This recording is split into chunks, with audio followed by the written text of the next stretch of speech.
The headline is, how many Namibians is too many for Suella? The answer is 935. Are you as confused as I am? Well, the more we read into this article from Open Democracy, the more you begin to understand. Let's go, guys.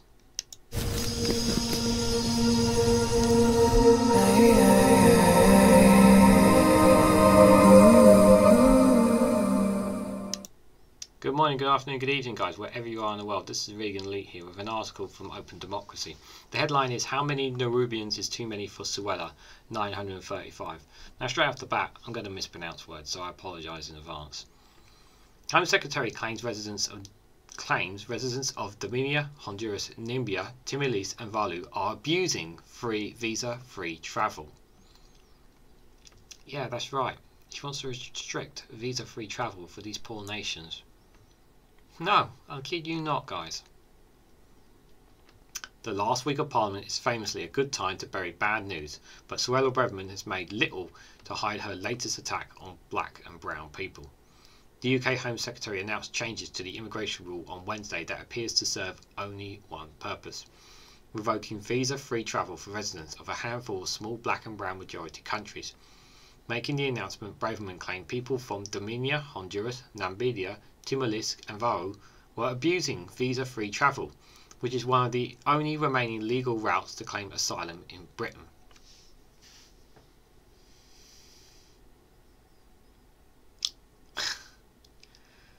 Didn't even know we actually had a legal route, but apparently we do, guys. And she's about to close that loophole. Even if it's true from Open Democracy, it's just pretty disgusting, isn't it? The UK previously permitted passport holders of these countries to stay in the UK for 6 months at a time. Now, Braverman has revoked this right, saying Namibians, I can't pronounce that country's name, guys, I do apologise, and Hondurans rank first among non-visa nationals for asylum claims. While this may be true, the figures in question are tiny. Namibia was responsible for 935 asylum applications from the year to March 2023, compared with 214 in the year to March 2022.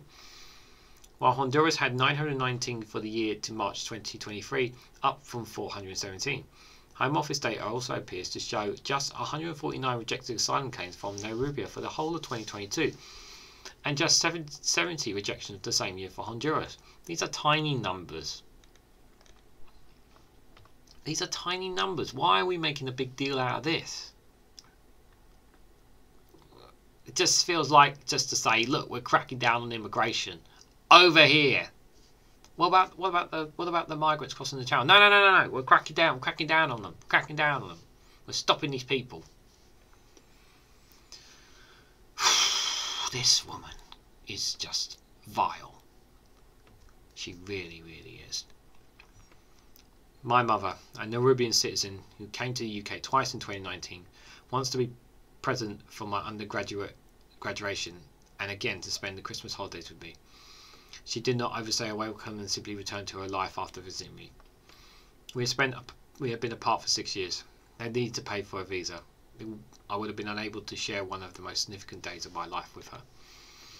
The only thing this imposition guarantees now is removing the chance of people to be reunited safely with their loved ones. The populations of these countries are small compared to the UK, with only Honduras toppling 10 million and the rest totaling little over 4 million between them. It is laughable that Braverman claims there has been an abuse of the migration system when the disproportionate presence of people from these communities is incredibly small in the UK. Figures from the 2015 UN International Migration Doc estimated the places of birth of UK residents of Dominica, Honduras and Namibia as 6,851, 683 and 2,649 people respectively. No exact figure exists on the population size of Timor-Leste people living in the UK. The estimates range between 5,000 and 20,000, with Oxford home to the largest single community. They have already been subject to second-class citizen status in the UK as a result of Brexit. What evidence is the Home Secretary using to support the claim of abuse of the migration system? Normalising anti-migrant settlement. This is the thing, like, they're painting this picture like these people are bad and they haven't done anything. This is the thing that's so frustrating. It's so frustrating. These changes exist as part of a much larger shift in UK society, normalising anti-migrant settlements to distract from the government's failing in its own people during mass public sector strikes and the cost of living crisis. Most recently, this was seen in forcing through the illegal migration bill, which Braverman claimed was necessary because there was an invasion of people claiming asylum in the UK by those risking their lives to cross the channel. This was a lie.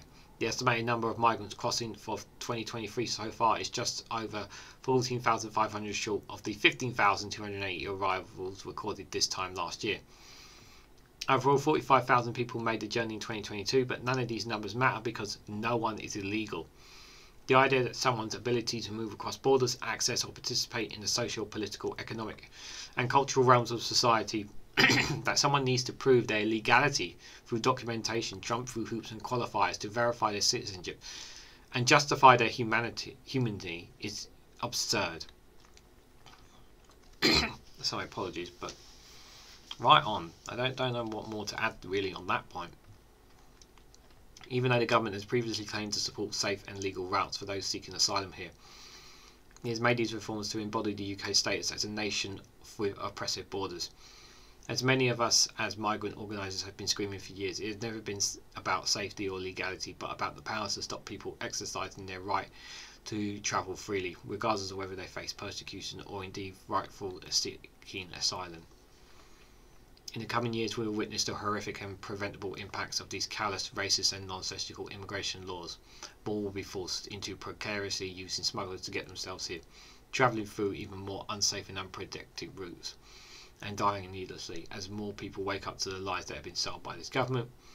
We will be here to remind the government that all the blood of all these migrants with right to exist without the opposition of borders is on their hands. I just think it's just ridiculous, guys. I mean, how despicable do you need to be? These are human beings that just want to live their lives. How many times have I talked about how, what's going on with the climate, what's going on, not just our cost of living crisis, but war-torn countries and all these things, all these poor nations that are having to deal with. People want assurances, people want security.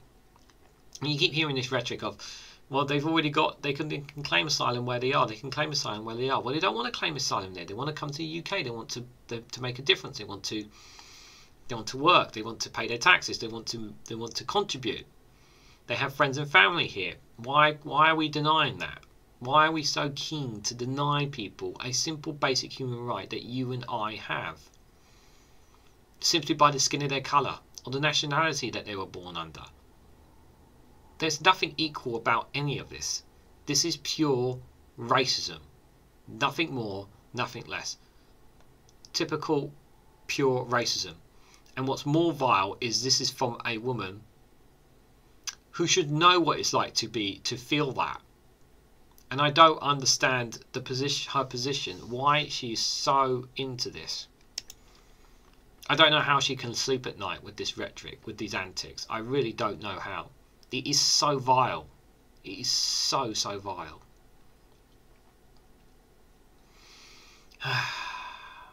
But what do you guys think? Let me know down in the comments below.